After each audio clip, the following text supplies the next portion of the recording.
veio para dar uma bagunçada nessa questão de papéis. É por isso que é muito comum a gente ver mulheres extremamente fortes e há uma castração masculina nos dias atuais. Mulheres que se sentem tão empoderadas que acabam castrando seus maridos, castrando até os filhos. E nós devemos ter uma preocupação gigantesca com isso. Amanda, mas o feminismo ele não veio para dar uma igualdade no trabalho salarial. Não veio para isso. Ele veio de fato para confrontar, para abalar as estruturas daquilo que foi criado por Deus, porque só junto com ele só veio o que não deveria para destruir a família.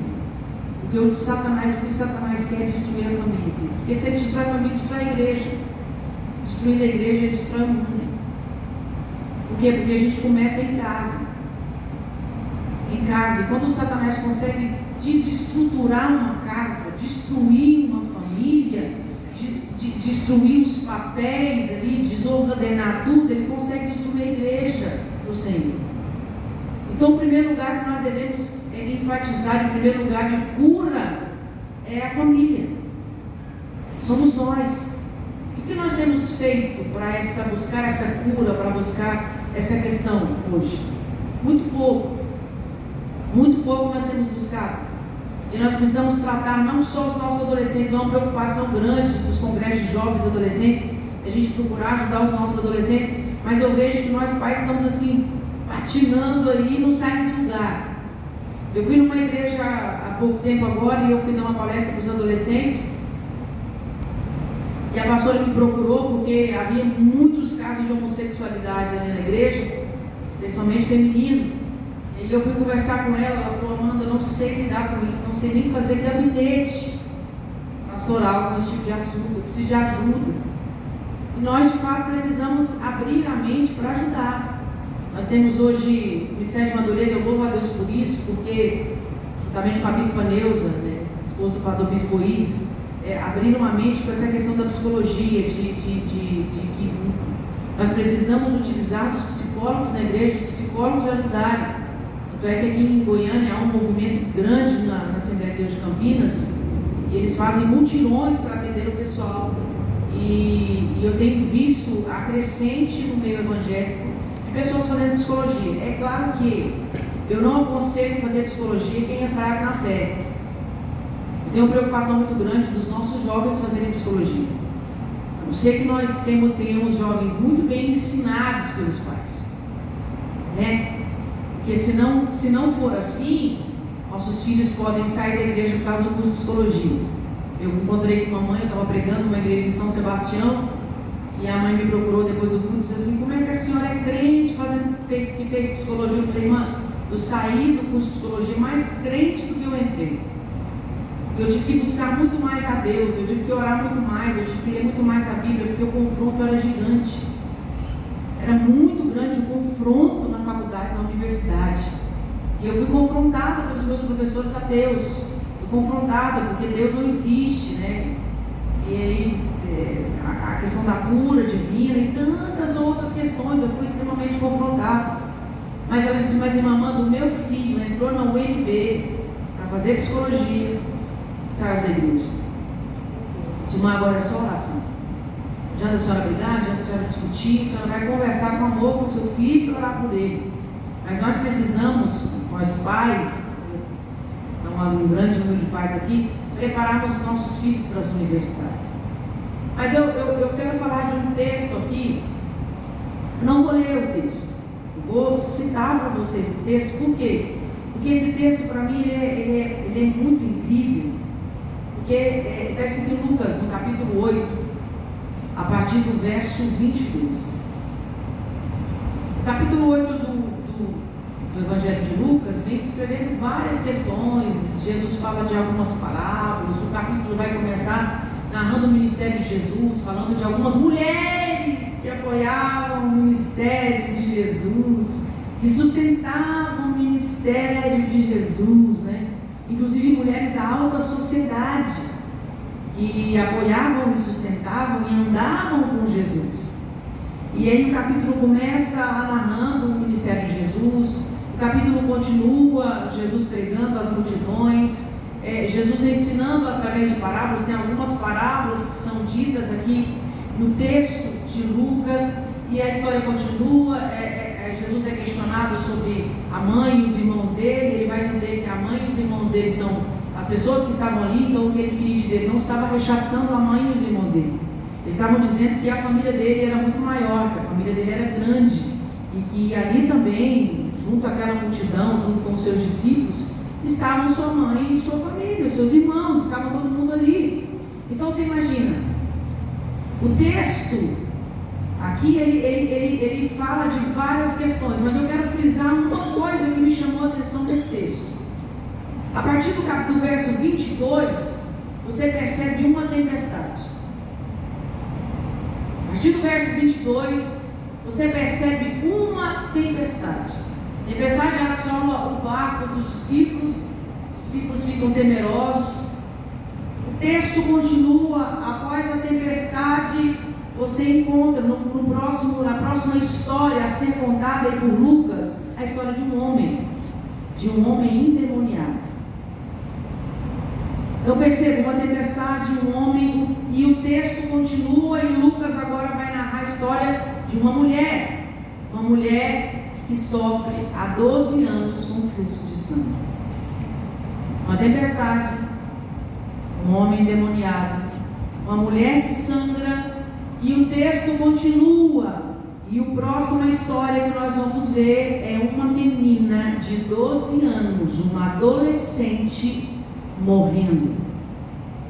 Veja se não parece uma família, veja se não parece um caso real de uma família, onde uma tempestade vem e assola a casa, o homem está possesso, o homem está destruído, vive no cemitério, as correntes que colocam nele não conseguem segurá-lo, ele não consegue mais conviver com a família dele, não consegue estar mais em sociedade, não consegue andar junto. O texto continua, você percebe que há uma mulher em casa sangrando há 12 anos. Sangue fala sobre vida, a vida daquela mulher se esvaía há 12 anos. E o texto continua e finda com uma adolescente morrendo. Nós temos vivido dias assim, em que tempestades têm assolado as nossas casas, têm acabado com esposos, esposas, e os filhos que estão no meio dessa guerra morrem. Nós temos vivido guerra porque nós não sabemos lidar com a tempestade, porque os dias são maus e eles vão piorar, querido. Tem muita igreja que diz aí que o melhor de Deus ainda está por vir. Eu discordo, o melhor de Deus já veio há 2.000 anos atrás, mais de 2.000 anos atrás, Jesus Cristo, que morreu na cruz do Calvário para nos dar vida e vida em abundância. O melhor de Deus já veio, agora nós precisamos servi-lo, porque as coisas aqui no mundo, segundo Apocalipse, segundo Daniel e segundo tantas outras profecias da Bíblia, o mundo vai de mal a pior. As coisas vão nos assustar a cada dia. A gente liga a TV e vê aberrações.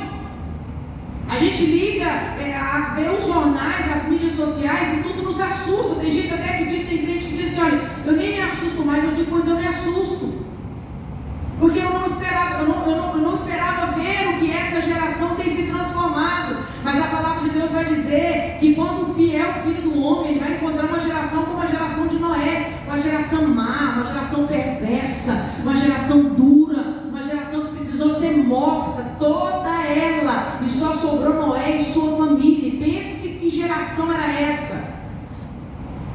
E nós vivemos dias difíceis. A Bíblia vai dizer que seria como Sodoma e Gomorra. E preste atenção, será que nós não temos vivido? Se a gente percebe algumas questões que a Bíblia solta, algumas nuances que a Bíblia solta sobre Sodoma e Gomorra. Lembra do episódio lá na casa de Ló, em que os anjos estavam dentro da casa de Ló e os homens queriam ter relações sexuais com eles. Ló até oferece às filhas, diz às meninas: a gente não quer não, a gente quer os meninos. Perceba, a Bíblia vai dizer que os dias são esses, são maus. Nós temos vivido dias maus, dias difíceis de criar filho. Não está fácil, mas a Bíblia diz que se nós, pais, ensinarmos os nossos filhos no caminho em que devem andar, quando eles crescerem, eles não vão se desviar É a gente de fato tomar posição como pai e ensinar os filhos no caminho que deve andar. Só que vem algumas tempestades e a gente não está conseguindo lidar com essas tempestades. E quem sofre? Os nossos filhos. Sabe, queridos, se você for agora na Papuda, aqui na Colmeia, e fizer uma entrevista com várias pessoas que estão ali, você vai perceber que vários deles são filhos de pais separados. Ou filhos que nunca conheceram o seu pai.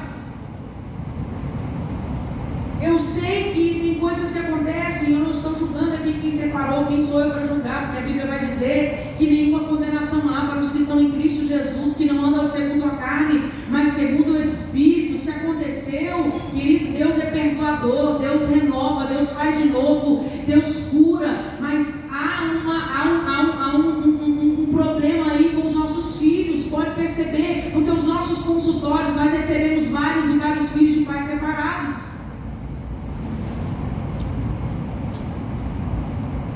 A gente tem vários problemas acontecendo. Filhos que são criados sem o pai, a figura paterna. Ou se tem, a figura paterna se exime e a mãe toma frente. A gente tem aí vem vários outros problemas. É por isso que nós temos que tomar cuidado com papéis. O papel da mulher é um, o papel do homem é outro. Ninguém pode tomar o papel um do outro, não, querido. Ah, mas meu marido não faz. Então ora, seja mulher sábia. Ajude-o a ser um homem da casa. Da mesma forma, o homem, ajude a sua esposa a ser a mulher sábia da casa, a mulher que conduz. A gente tem um problema grande, eu volto ao feminismo de novo, que é o feminismo que vai contra a questão nossa, quando a gente diz que nós somos mulheres submissas. Há uma demonização dessa palavra submissão. Alguém sabe o que é submissão? O que é? Eu ouvi alguém falando. Está debaixo da missão. Qual é a missão do homem? Uma delas. Provedor, uma delas. Mas a missão mais fantástica é a que eu mais gosto. É amar a sua esposa como Cristo amou a igreja. E a gente precisa ajudar os homens a amar a gente. E a gente acha difícil, é porque a gente é difícil. Não tem nada demais ser submissa. Aí a gente até distorce até a palavra de Deus para ficar bonitinho para a gente. O homem é o cabeça da casa. É errado. O homem é o cabeça da mulher. Lê lá na Bíblia, irmão. E você não é pescoço para virar a cabeça dele, não sei não. Não. A última palavra do esposo. Ah, mas se ele escolher errado, você vai afundar junto com ele, depois você levanta com ele de novo. Nada daquela história de dizer, eu não te falei. Na casa de vocês não tem isso, né, meninos? Mamãe é joia, mamãe é um amor, assim. Não é não? Porque nós mulheres somos difíceis. A gente quer, porque fez. Eva vem assim, ó. A gente quer dominar, quer pegar o fruto, tá com a Maria, a gente quer. Só que a gente precisa lembrar-se que isso faz mal para a nossa casa. E as tempestades que assolam às vezes a nossa vida. Muitas e muitas. Problemas financeiros é uma das tempestades que mais destrói casamento.